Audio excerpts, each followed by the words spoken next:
rapidement. Donc, je suis data scientist à la Maïf, plutôt sur des problématiques autour des scores, donc avec l'explicabilité des modèles et donc la mise en place d'un score, le suivi en production de score. Et donc, oui, j'ai été contributeur à Chapache et je suis actuellement les développements de Chapache et la suite de la vie de cette librairie.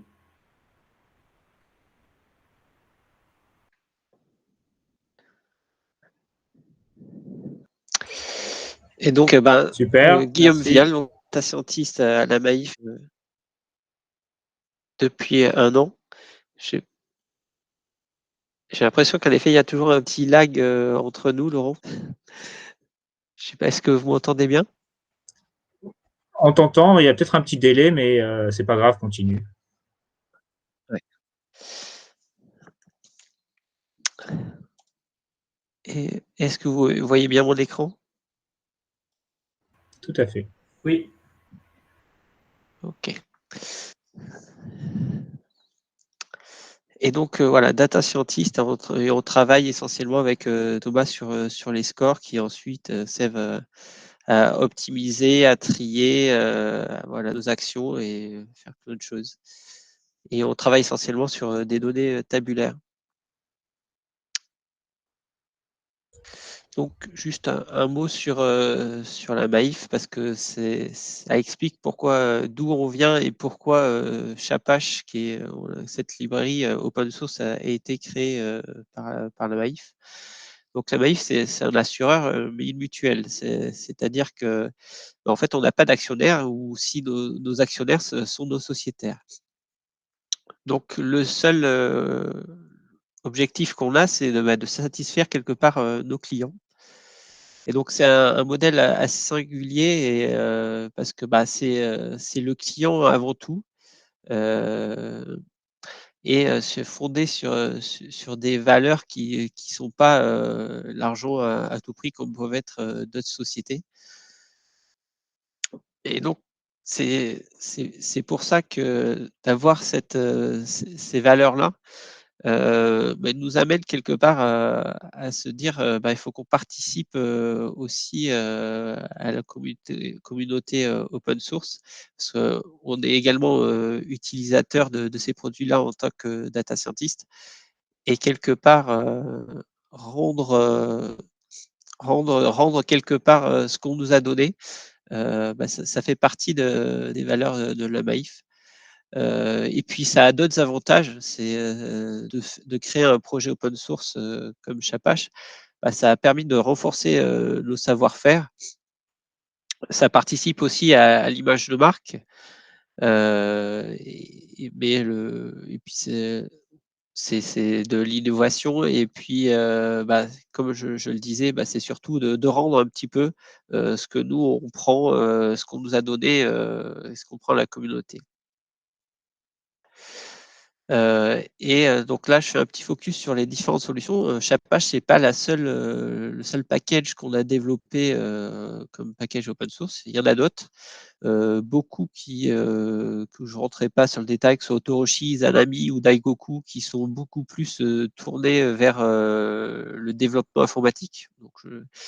Il y a une autre librairie qui s'appelle Mélusine, qui elle est destinée en fait à faire du tri de mails, c'est-à-dire comprendre le sens d'un mail pour ensuite le rerouter facilement vers les différents services. Donc, que ce soit la Maïf reçoit énormément de mails, et après, il faut comprendre la teneur du mail pour que ce soit traité par le bon service.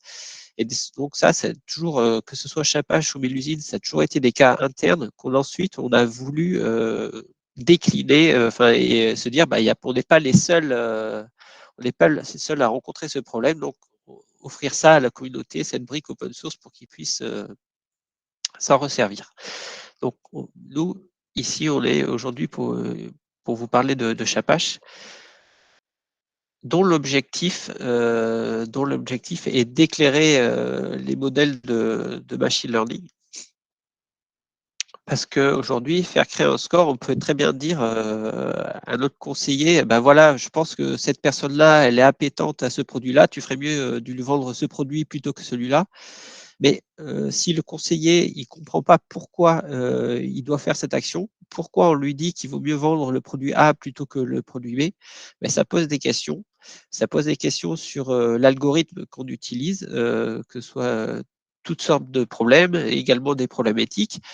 Et puis, l'algorithme n'est pas infaillible, hein, tout dépend des données avec lesquelles on l'a entraîné. Donc nous, qu'on voulait, c'est ouvrir ces boîtes noires et comprendre pourquoi l'algorithme allait prédire un score élevé ou pas élevé pour telle ou telle personne. Donc à partir de cette problématique-là, on a commencé à se créer une solution pour permettre à donner cette explication au conseiller, et parce qu'on a aussi cette volonté que bah, ce soit toujours la technique soit au service de l'humain et c'est pas l'humain qui est au service de la technique, et on veut garder en fait un pouvoir de décision sur ce que font les machines et que ce soit toujours en fait à la fin l'homme qui décide et non la machine. Donc, c'est pour des raisons d'explicabilité et de transparence, on a commencé à travailler sur le sujet et donc à créer ce produit Chapache. Donc là, c'est pour vous dire ensuite comment fait la machine pour comprendre en fait ce qu'il y a dans cette boîte noire, comment fait Chapache pour comprendre. Donc déjà, il faut parler un peu d'explicabilité. Il y a différents types d'explicabilité. Il y a une explicabilité globale, donc ça souvent c'est ce que vous avez dans vos algorithmes de machine learning qu'on appelle feature importance. Vous allez savoir quelle variable de manière globale a de l'importance ou pas dans votre modèle. Et après, on va à l'explicabilité locale. C'est-à-dire que pour une personne donnée, pourquoi elle serait peut-être plus à droite qu'à gauche? Qu'est-ce qui fait, quelle est la variable qui a fait qu'elle était à droite ou à gauche de cette ligne? Ben ça, c'est pas les variables globales, c'est pas de manière globale que vous allez le comprendre, mais il faut une explicabilité locale. Et là, on va arriver sur une notion de Shapley values. Il y a d'autres techniques comme Lime, mais c'est celle qui aujourd'hui fait le plus sens mathématiquement, c'est les Shapley values. Donc là, je vais faire un peu d'histoire pour vous dire d'où vient cette notion de Shapley values. En fait, ça a été introduit par Lord Shapley, qui est un mathématicien, économiste et qui est grand contributeur à la théorie des jeux. Et lui, la problématique qu'il a voulu résoudre, c'est comment répartir de manière équitable un gain dans le jeu, sachant que ce gain qui va être produit par différents joueurs, que chacun n'aura pas la même contribution individuelle, mais il n'aura pas non plus la même contribution collective. C'est-à-dire qu'un groupe de 2 joueurs va pouvoir apporter un certain gain, alors que tout seul, ils en apporteraient moins. Et comment toutes ces interactions, on peut évaluer en fait pour que chaque joueur individuellement, finalement, ce qu'il a apporté, en collaborant avec les autres ou à lui tout seul. Et à partir de cette théorie mathématique, on l'a transposée à notre problème de machine learning. Les joueurs ne sont plus, deviennent des variables. Donc, c'est quelle variable a contribué à combien à elle seule ou en collaborant avec les autres variables. Et ce qui nous donne que, par exemple, sur un score que vous pourriez faire pour prédire, je sais pas, pour prédire une maladie, là, ici, par exemple, on va dire que la personne a 40% de chance d'avoir cette maladie-là. Et vous avez envie de décomposer cette prédiction avec en fait ce qu'apporte chacune de vos variables. Donc ici, dans l'exemple, on part de la moyenne. Donc déjà, il n'y a aucun moyen. On a 10% de chance d'avoir cette maladie. Et là, on peut voir que cette personne en a 40%, donc 30% de plus. Et par quoi c'est ajouté? Par rapport à la variable pression sanguine, où on rajoute 10%. Par rapport à son indice de masse corporelle, où il y a encore 10% de plus de facteurs de risque. Ah, le sexe de la personne, elle, en revanche, vient diminuer le risque de 30%. Mais en revanche, son âge vient d'augmenter le risque de 40%. Et comme ça, grâce à ces valeurs de Chappé, on peut décomposer notre prédiction et comprendre pourquoi localement cette personne-là a un risque de 40%.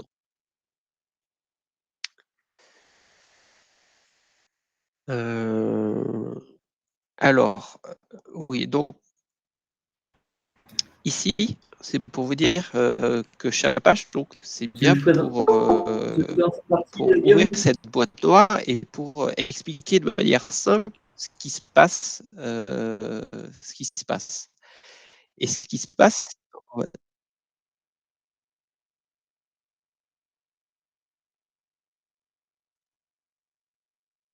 Alors, je Ah oui, crois que je ça veux bien, coupe un ouais, peu. avec plaisir. Il y a un petit temps de latence sur l'audio de Guillaume, désolé. Et donc, oui, Thomas? donc Chapache, c'est un outil qu'on utilise à deux moments. Et donc l'explicabilité est utile à deux moments tels qu'on l'a conçu avec Chapache. Le premier moment, c'est lors de la phase de conception d'un modèle par le data scientist. Donc le data scientist, il a appris un modèle et dans ce cadre-là, il a envie de comprendre comment fonctionne ce modèle, donc avec l'explicabilité globale et locale. Et donc, dans cette phase d'exploration, ce qu'on propose avec Chapache, c'est une interface une interface en mode web app pour avoir une lecture vraiment simplifiée de ces explicabilités qui fonctionne de la même manière, peu importe le modèle, et qui a de l'interactivité.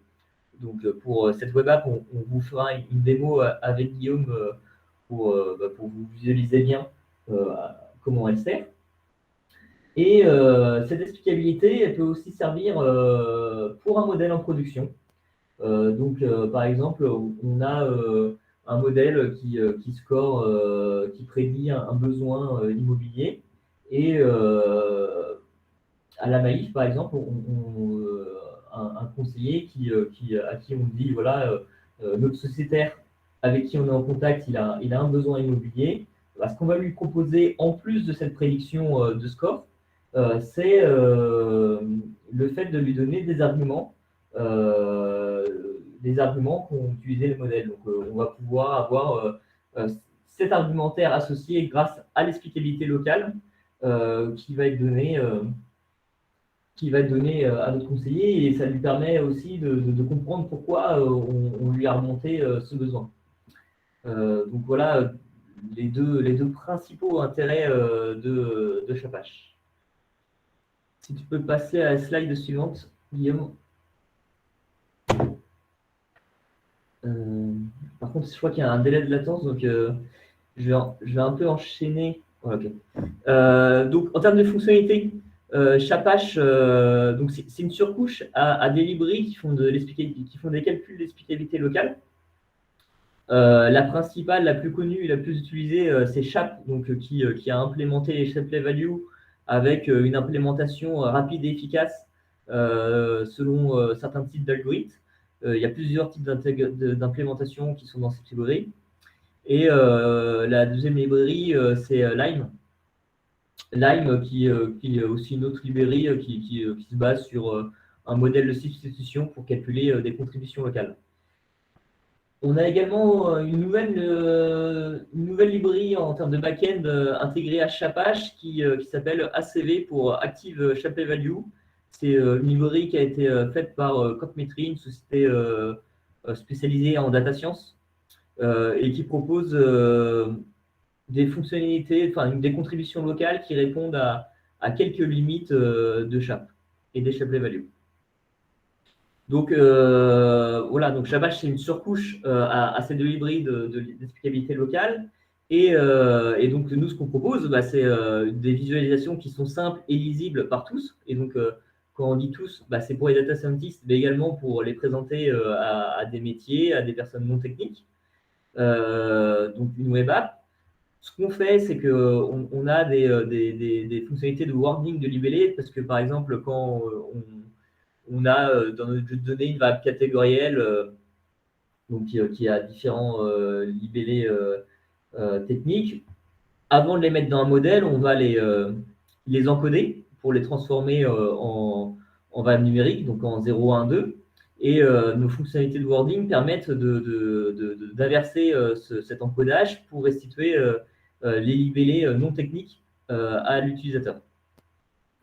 On permet aussi un résumé de l'explicabilité avec des différentes fonctionnalités pour synthétiser l'explicabilité locale qu'on obtient.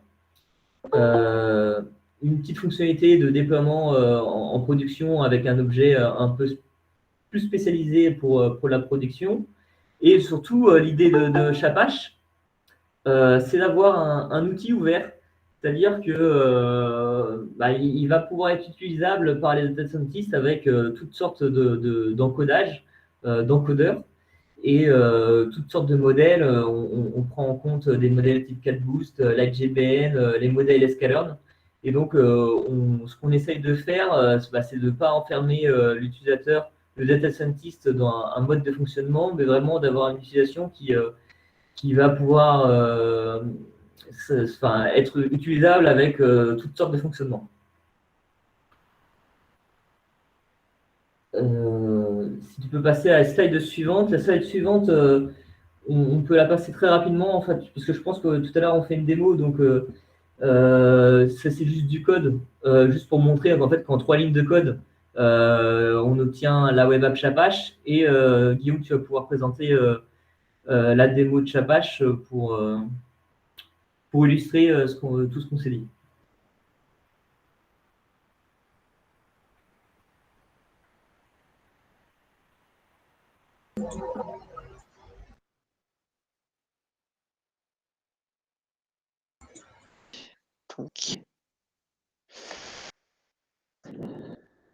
Donc ici, si vous voulez un petit peu jouer avec, je vais vous mettre le lien dans le fil de la conversation. C'est une adresse publique sur laquelle vous pouvez aller. Et donc ici, on retrouve la web Chapache dont vous parlez, avec les différents niveaux d'explicabilité. Donc, comme je vous dis, on part de la feature importance et on va aller jusqu'à l'explicabilité locale. Donc ici, il s'agit en fait d'un modèle qu'on a fait pour prédire le prix d'un bien immobilier. Donc sur un dataset public qu'on utilise souvent, il me semble que c'est sur des données de la ville de Boston, si je ne dis pas de bêtises, sur laquelle on a fait un LightGBM régresseur. Et donc ici, vous allez retrouver en fait les différentes variables, l'importance de chacune des variables qu'on a dans ce modèle. Donc par exemple, si je prends la qualité de finition de la maison, ensuite on a ici ce qu'on appelle le contribution plot. Donc c'est-à-dire que pour cette variable-là, on va voir en fait l'impact que chacune des valeurs en moyenne va avoir en fait sur le prix du bien. Donc là, ce qu'on peut voir, c'est que cette variable-là, plus la qualité de finition est élevée, plus ça va rajouter en fait de la valeur au bien immobilier et en enlever si cette qualité-là est pas bonne. Est-ce qu'on a d'autres variables d'autres types? Voilà, donc ça, c'est la première, c'était une variable catégorielle. Quelque part, c'est enfin, ou en tout cas un chiffre numéroté de 1 à 10. Et ici, là, vous avez une autre représentation de ces variables-là, mais quand vous avez des variables continues avec un nuage de points. Et puis après, vous pouvez passer la souris et voir pour chaque point, en fait, où est-ce qu'il est. On peut sélectionner un point, normalement. Et là, vous allez arriver à l'explicabilité locale de ce point.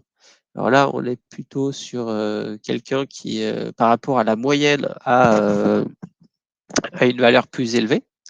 Et on va voir quelles sont les variables qui ont joué à la hausse et quelles sont les variables qui ont joué à la baisse.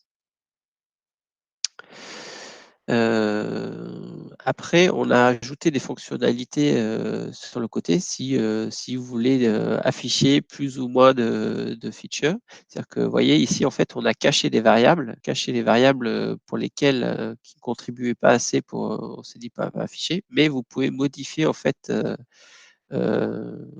vous pouvez modifier cet indicateur pour afficher plus ou moins de features et faire en sorte que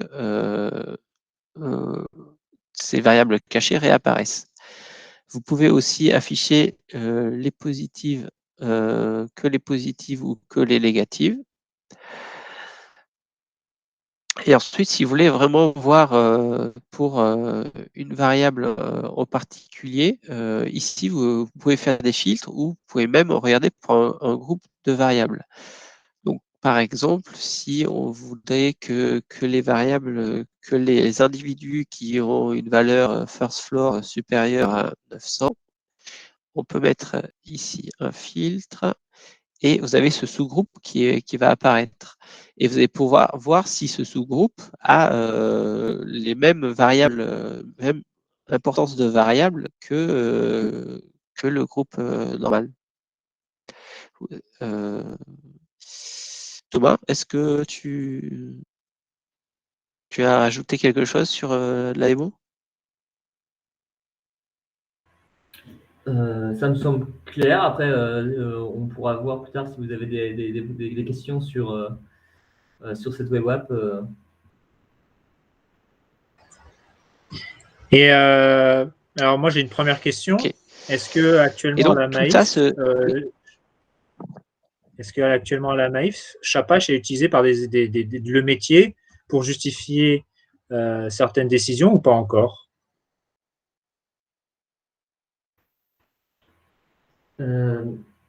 J'ai juste un doute sur le justifier certaines décisions, dans le sens que, en fait, donc là, c'est plutôt le data scientist qui va venir avec son modèle.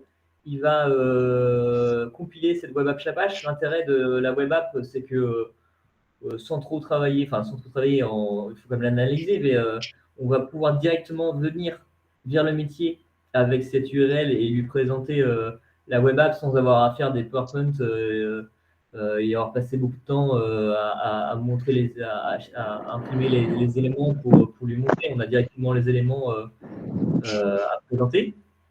Et ensemble, en fait, avec le métier, on va discuter des résultats et voir si le métier, lui, il est déjà OK avec ses résultats selon aussi son intuition, voir les éléments qu'il a creusés.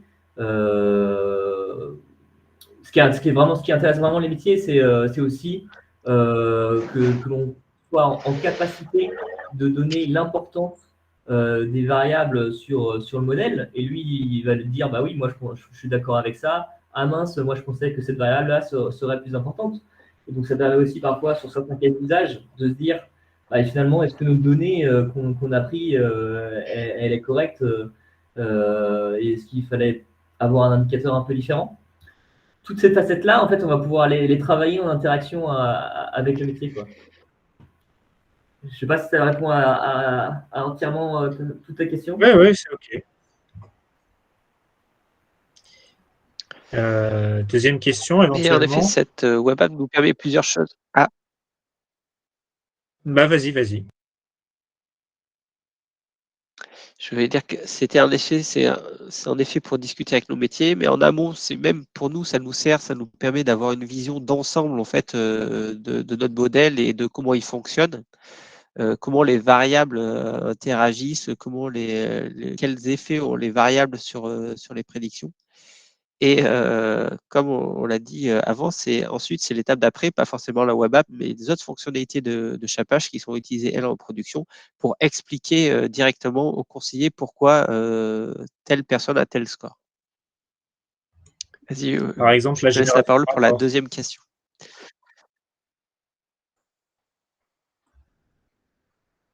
Alors, la deuxième question, c'est est-ce que avec un tel outil, finalement, quand vous l'avez utilisé, vous avez été aussi, par exemple, capable d'identifier des biais dans les données? Parce qu'on sait que c'est un énorme sujet et que des fois, l'interprétabilité de modèles peut permettre d'identifier des problématiques sur le jeu de données en lui-même.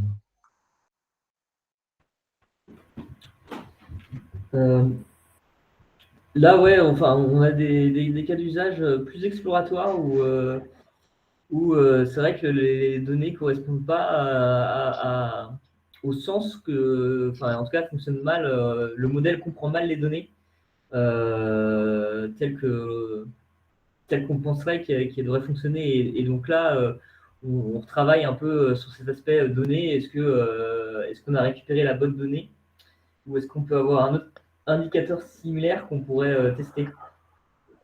Donc voilà, après, on peut aussi voir aussi des problématiques de qualité des données dans quelques cas. Voilà. Ok, super.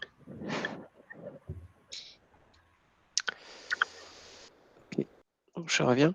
Et donc, pour lancer cette web app, bah, c'est l'intérêt de la librairie, c'est comme disait Thomas, mais c'est assez simple.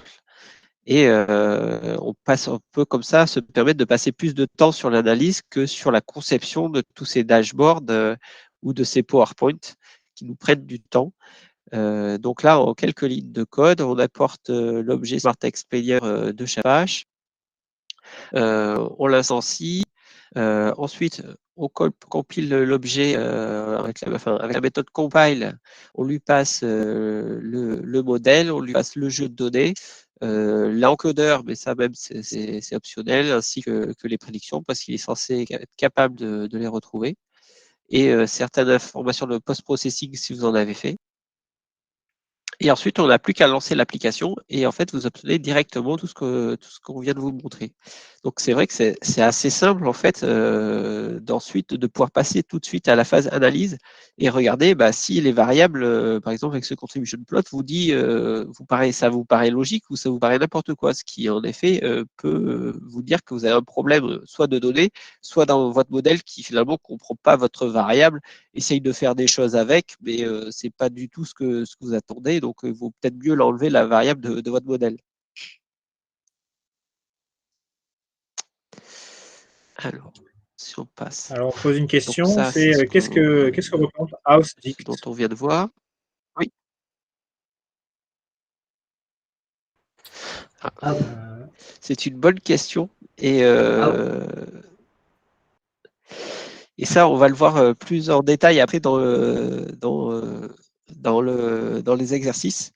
Mais ça, faut se dire que par rapport à ça fait partie des fonctions de wording dont parlait tout à l'heure Thomas, pour simplifier en fait la lecture par les personnes non techniques.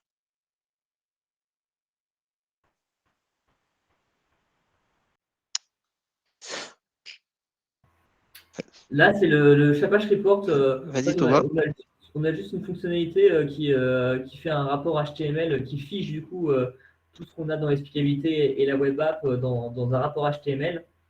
L'idée, c'est de pouvoir partager ce modèle aussi à des personnes dans l'entreprise, telles que ceux qui contrôlent ce qu'on fait en termes d'usage de l'intelligence artificielle, des contrôleurs internes, ce qu'on appelle du coup un DPO.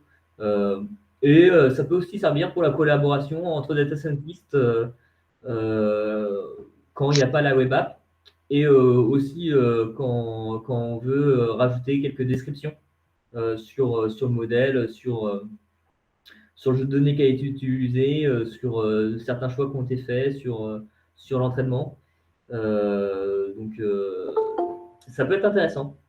Ça peut être intéressant et nous, systématiquement, de toute manière, on sauvegarde une version de ce rapport pour pouvoir faire du partage autour de ce score.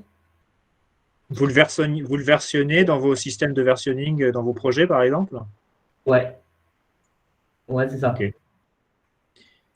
Et vous avez déjà eu des audits à la Maïf sur l'usage de certains de l'IA pour vérifier que c'est compliant avec certains process dans l'assurance ou ce genre de choses, par exemple?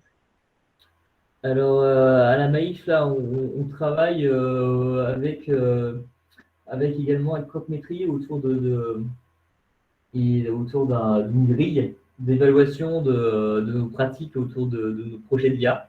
Une grille qui comporte, je crois, une quarantaine de questions assez diverses et variées.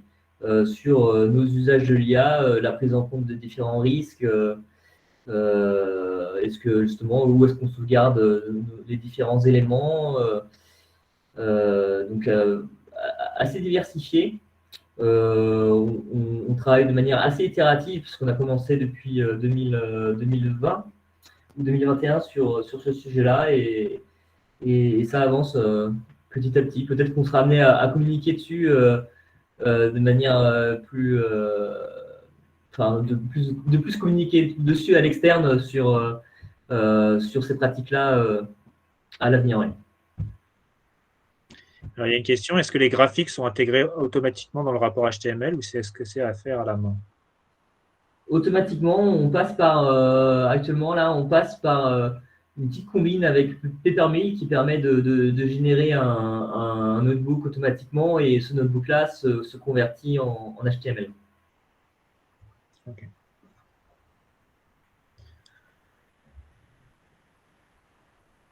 Est-ce qu'on peut aller sur la dernière section, Guillaume?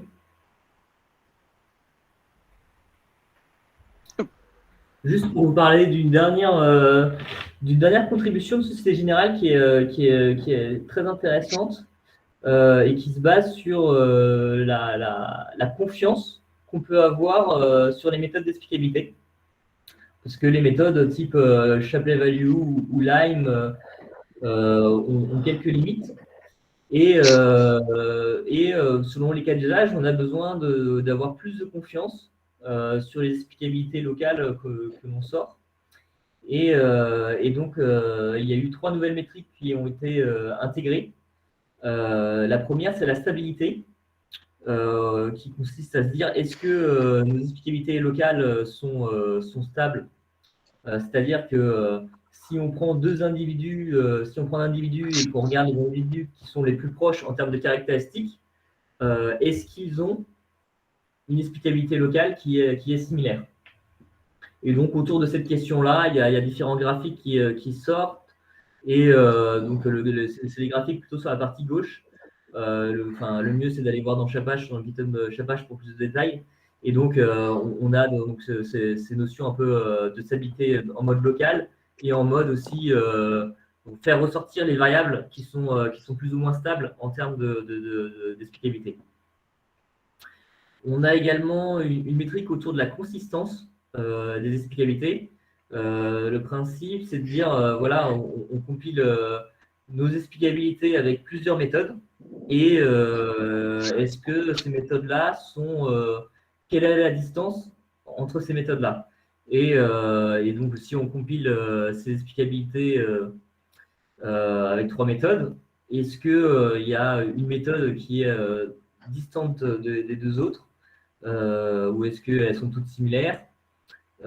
Et sur le graphique qui est proposé, là, c'est celui plutôt du milieu, on a aussi la notion de, voilà, on dit que entre chaque line, en moyenne, on a une distance de 0,15.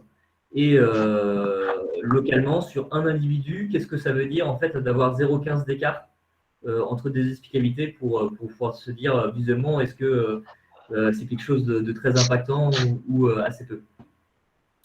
Et la dernière, c'est la compacité. La compacité, l'idée, c'est de se dire, est-ce que combien faut-il de variables pour résumer correctement notre modèle? Par exemple, je ne sais pas, sur le jeu de données House Price, on a peut-être 40 variables. Est-ce que 3 variables suffisent à expliquer correctement la prédiction, ou est-ce qu'il en faut 4, 5 ou plus, et à quel pourcentage de la prédiction quel pourcentage de la prédiction est expliqué?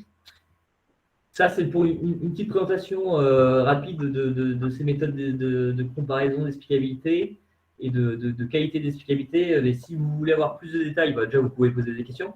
Et après coup, vous avez également un article Medium qui a été rédigé par la personne de Société Générale qui est disponible dans le README Chapache.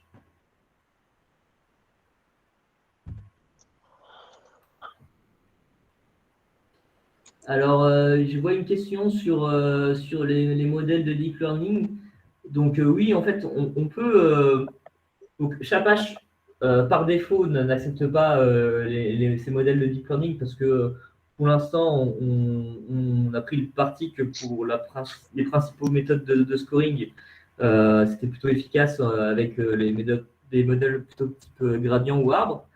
Mais de plus en plus, il y a des nouveaux modèles type Tabnet autour des réseaux de neurones qui semblent assez efficaces pour des scores sur des données tabulaires. Donc pour l'instant, on n'a pas trop intégré ça à Shapash, mais pour autant, on peut calculer des contributions avec un modèle de réseau de neurones. Donc par exemple, la librairie SHAP elle permet de faire ce calcul de contribution avec le kernel explainer. Donc si vous voulez des détails, vous pouvez aller voir sur le GitHub de SHAP, c'est assez bien expliqué.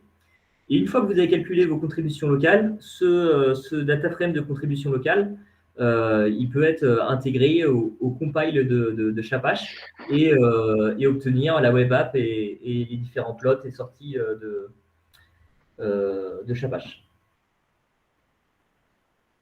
Et pour compléter ce que dit Thomas, en fait, ça va plus dépendre de vos variables en entrée et de votre sortie. C'est-à-dire que là, on est parti pour expliquer des données qui sont sous forme tabulaire au départ. Donc, si en fait votre modèle de machine learning, c'est pour vous avez un texte ou vous avez une image, là, on n'a pas de visualisation aujourd'hui pour vous dire, tiens, c'est telle zone de l'image qui a joué fortement ou pas dans la prédiction. Mais si en revanche votre réseau deep learning comme de ConvNet ou enfin voilà, peu importe, ensuite vous pouvez, comme l'a dit Thomas, utiliser Lime ou Chap dessus pour récupérer ces valeurs et les valeurs de Shapley et les mettre dans Shapash.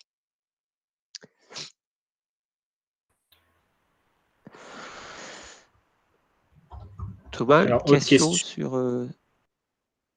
Mais est-ce qu'on a accès à la formule mathématique pour chaque individu par rapport aux variables utilisées? Entre parenthèses, point. On a accès au poids. Si la question c'est est-ce qu'on a accès dans un data frame à l'ensemble des poids restitués par exemple par Chap ou Lime, oui, on a accès. En fait, c'est les contributions que vous voyez là. Il suffit d'ajouter quelque part ces contributions pour retrouver la valeur finale. C'est stocké en fait dans un attribut de. L'objet qui fait ces calculs-là dans Shapash, il s'appelle le Smart Explainer. Et en attribut, on a un data frame de contribution qui s'appelle du coup en faisant Smart Explainer.contribution. Autre question, est-ce que la compacité, avez-vous utilisé une réduction de dimension de type ACP? Si oui, quel est le pourcentage de variance utilisé? Non, c'est pas. Enfin, non, ça se base pas sur. J'ai plus les formules. Hein. C'est pas avec de l'ACP qu'on fait ça. C'est vraiment quelque chose c'est des formules assez pragmatiques, hein, pour évaluer la compacité. Hein. C'est en gros, je sais pas sur. Enfin, c'est pas moi qui l'ai implémenté, donc j'ai pas tous les détails, mais c'est plutôt voilà, on prend l'individu.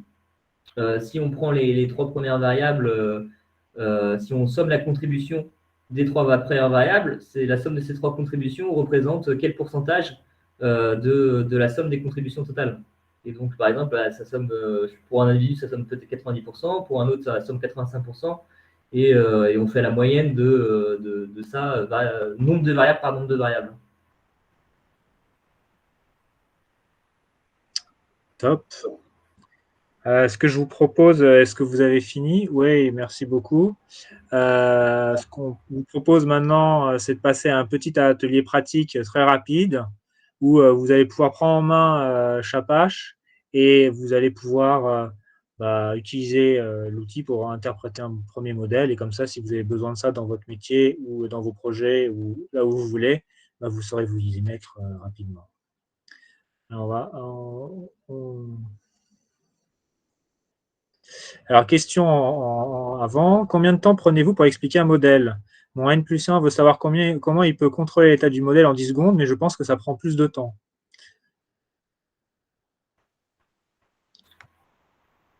Parce que sortir la web app, par exemple, Chapache, bon, là, c'est extrêmement rapide. Après, oui, selon les cas d'usage, il faut se poser quand même un peu pour bien interagir entre les différentes facettes des variables. Variable par variable, vérifier que le sens, par exemple, là, c'était la partie en bas à gauche de la web app, que le sens d'une variable continue, que ce soit logique en termes de contribution. Donc, il faut quand même un peu de temps. Là, j'ai travaillé sur un nouveau cas d'usage vraiment très exploratoire et sur 7 ou 8 données variables. 7 ou 8 variables.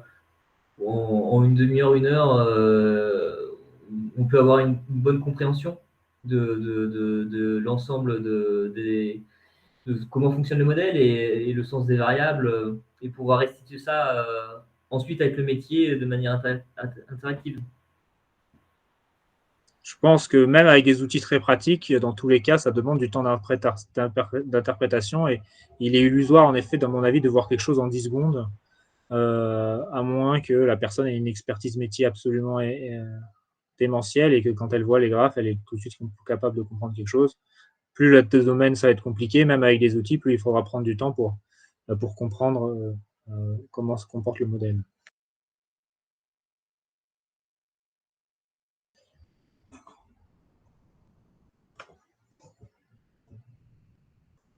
Alors, du coup, on va vous montrer un peu comment mettre en place Chapache sur un modèle simple et on vous enverra le notebook que vous pourrez exécuter.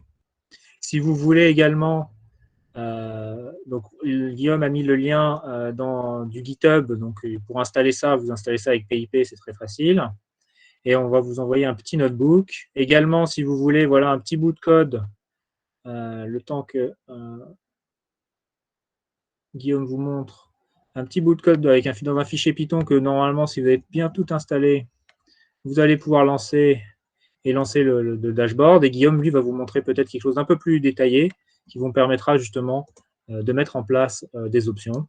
Donc là, on va vous inviter, une fois qu'on a fait la démo, à le faire vraiment. Comme ça, voilà, vous partirez avec un peu de théorie, un peu de pratique. Et comme ça, Est-ce qu'on peut leur envoyer un fichier directement ou pas via Google Meet?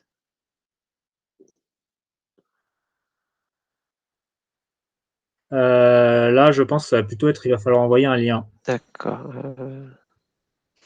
Est-ce que tu as pu faire le lien sur le fichier que je t'ai envoyé par mail ou pas? Alors, attends. Mais vas-y, commence à Mais je vais montrer le commencer. notebook et après, moi, je m'occupe de Puis leur même, envoyer je la voulais ressource. peut-être vous montrer un petit peu aussi le repo Chapache. Parce que donc, il y a le rythmique qui va vous dire un petit peu ce qu'on publie régulièrement, les nouvelles fonctionnalités avec les exemples. Donc, si vous voulez regarder les exemples de Chapache Report ou de différentes fonctionnalités, vous avez sur ce README du repo, vous avez tout ça. Vous avez d'autres ressources comme les articles Medium dont le dernier dont on parlait sur la Compacity. Si vous avez d'autres questions, vous pouvez aller voir le Medium qui a été écrit par la Société Générale ou d'autres présentations vidéo qu'on a faites sur le sujet. Et voilà. Et après, un peu toutes les fonctionnalités vous sont expliquées, le fonctionnement, l'installation, donc en effet assez simple, pip install Chapache. Et pour le report, c'est ce qu'on appelle le extra require, c'est donc il faut faire comme ceci. Pour commencer rapidement, enfin voilà, c'est tout plein et tous les tutoriels, tout plein de tutoriels sur le sujet pour aller plus en détail sur l'utilisation de Chapache. Et donc là, l'idée, c'est de partir d'un des tutoriels et de vous montrer comment en vrai on arrive à générer ce rapport. Donc là, il faut se mettre dans l'idée que dans la peau du data scientist que vous êtes en train de construire un modèle. Donc vous allez importer vos librairies favorites, que ce soit Pandas pour gérer les données ou l'IGBM pour créer le modèle, et des fonctions de scalearn. Tu Donc peux ici, on zoomer un peu sur importe ton page. Alors, c'est un peu petit, c'est ça? Hop. Oui, Euh, un petit Comme peu. ça, c'est mieux? Yes. Ok. Donc ici, on va prendre un jeu de données qui est directement inclus dans la librairie Chapache, donc qui est celui dont on a vu tout à l'heure, qui s'appelle House Prices. On définit notre variable à prédire, qui est donc le prix de vente. Et toutes les autres variables, on les met comme nos données pour faire cette prédiction.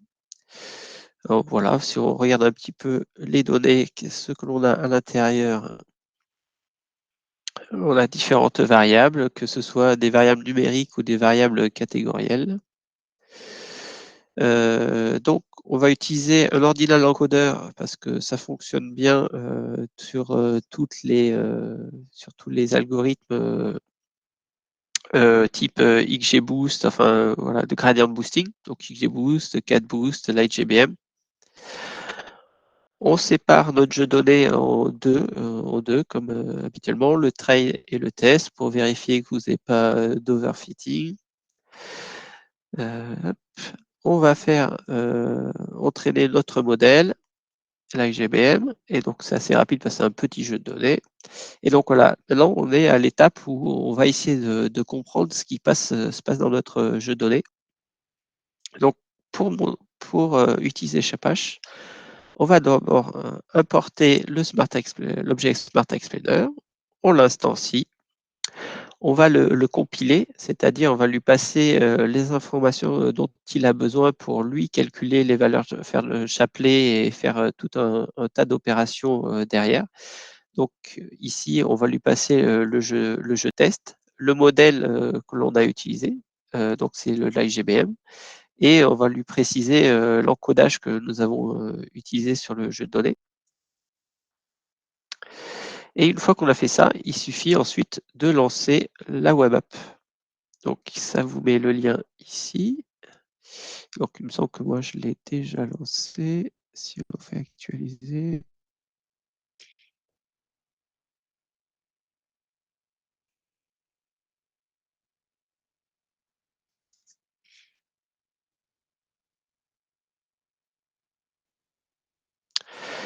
Et donc ici, vous retrouvez les 4 fenêtres que l'on vous a déjà présentées.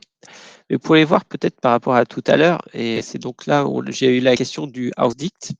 Vous pouvez voir que vous avez en fait ici que les noms techniques des variables qui ne sont pas forcément très compréhensibles. Et ce dictionnaire qui est housedict va nous permettre en fait d'avoir une description plus intéressante de ces variables qui va parler plus aux personnes avec qui vous allez interagir. En principe, vos métiers. Et là encore, les variables sont presque compréhensibles, mais des fois, vous pouvez avoir presque des codes avec des chiffres à la fin et voilà, ça veut pas dire grand-chose, ça parle pas aux gens et donc vous pouvez créer ce dictionnaire pour avoir quelque chose de plus intelligible. Hop. Donc pour ça, donc là c'est HouseDix et on l'a déjà chargé en fait au début, il vient avec le jeu de données. À chaque variable technique, on va associer en fait la variable fonctionnelle. Donc ici, lot area, c'est lot size square feet. Street, c'est pour en fait, c'est quoi le type de route d'accès. Et donc là, l'exercice, c'est que vous allez devoir en fait rajouter cette information à HouseDict pour obtenir quelque chose, des variables qui sont plus parlantes que ce que l'on a maintenant. Laurent, on laisse combien de temps pour le faire? Enfin, est-ce que c'est bon pour vous de votre côté? Est-ce que vous avez pu récupérer le fichier Alors, je vais envoyer le fichier. Est-ce que tu peux avant montrer le fait de regrouper les variables entre elles?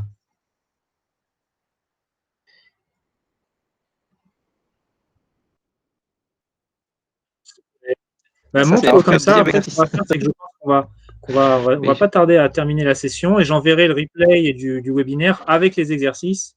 Et comme ça, les gens pourront le faire. d'accord.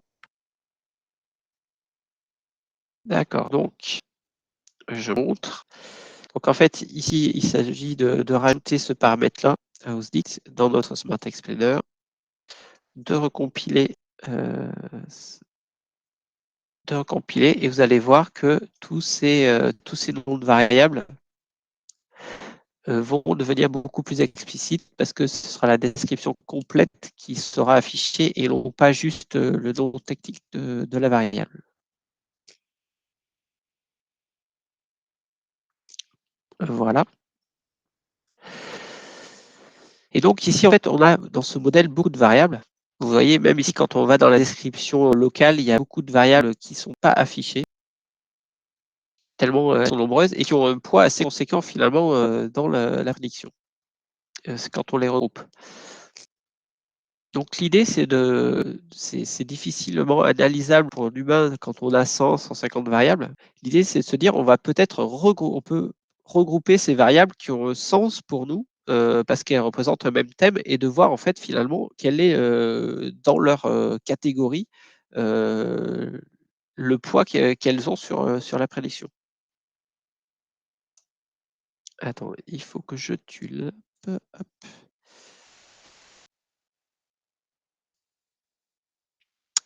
Donc ici, on a créé un autre dictionnaire, un dictionnaire de regroupement de features.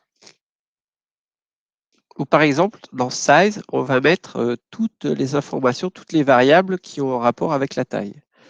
Dans aspect, on va mettre toutes les variables qui ont rapport avec l'aspect du bien, la qualité ou la qualité du bien, ou toutes les variables qui sont liées au fait d'avoir un garage. Et voilà, comme ça, on regroupe toutes les variables qui ont un sens pour nous dans un seul et même variable. Et à chacune de ces variables simples, on peut rajouter également une description pour mieux comprendre ce que cette variable technique veut dire pour nous. Et donc, quand on relance le Smart Explainer, qu'on fait le compile en passant les feature groups, on peut ensuite lancer de nouveau la web app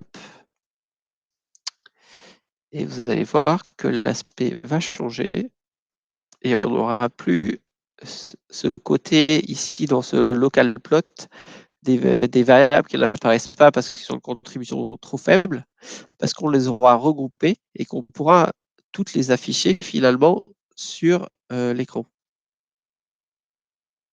Voilà. Donc ici, et ces variables regroupées en fait par la couleur, on peut les identifier, c'est toutes les variables qui sont orange foncé ou bleu foncé. Et on voit mieux, finalement, on va mieux comprendre pourquoi pour cet individu-là, le poids de chacune des catégories. Sachant que vous pouvez toujours basculer d'un mode à l'autre.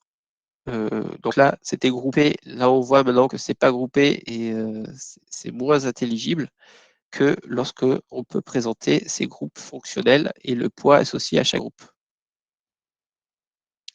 Mais ça n'empêche pas que vous pouvez toujours avoir le détail. Donc ici, c'est qualité des matériels de construction. Et si vous voulez voir le détail, vous pouvez voir que dans cette catégorie, vous allez avoir des indicateurs sur la qualité de manière générale de la maison ou des matériaux. Voilà, tout ce qui est indicateur de qualité sur lesquels vous pouvez bien évidemment cliquer pour pour voir comment chacune de ces modalités, en fonction de ces modalités à elles, contribue en fait sur la prédiction finale. Voilà pour moi. Eh ben, super. Je sais Ben, pas s'il y a merci des beaucoup. questions. Exactement. Merci beaucoup pour la présentation. Est-ce qu'il y a encore des questions dans l'audience?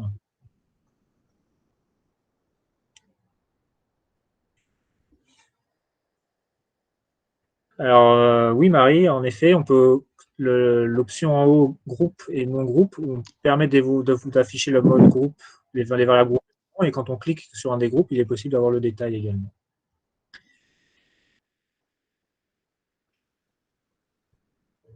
Eh ben, autre question? Eh ben, en tout cas, merci beaucoup pour la présentation. Merci beaucoup pour votre participation. J'espère que ça vous a plu. Donc, on va vous envoyer par email le replay du webinaire. On vous enverra le notebook avec les petits exercices si vous voulez le faire. Et si vous avez des questions, vous pourrez venir les poser sur le Discord de Knowledgeable si vous voulez. On vous mettra également le lien si vous voulez le rejoindre. Eh ben, merci beaucoup Guillaume, merci beaucoup Thomas. Et on va pouvoir terminer ici. Merci à vous. Merci Laurent. Très bonne journée à tous et à tous. Bonne journée, au revoir. Ça sera envoyé par email.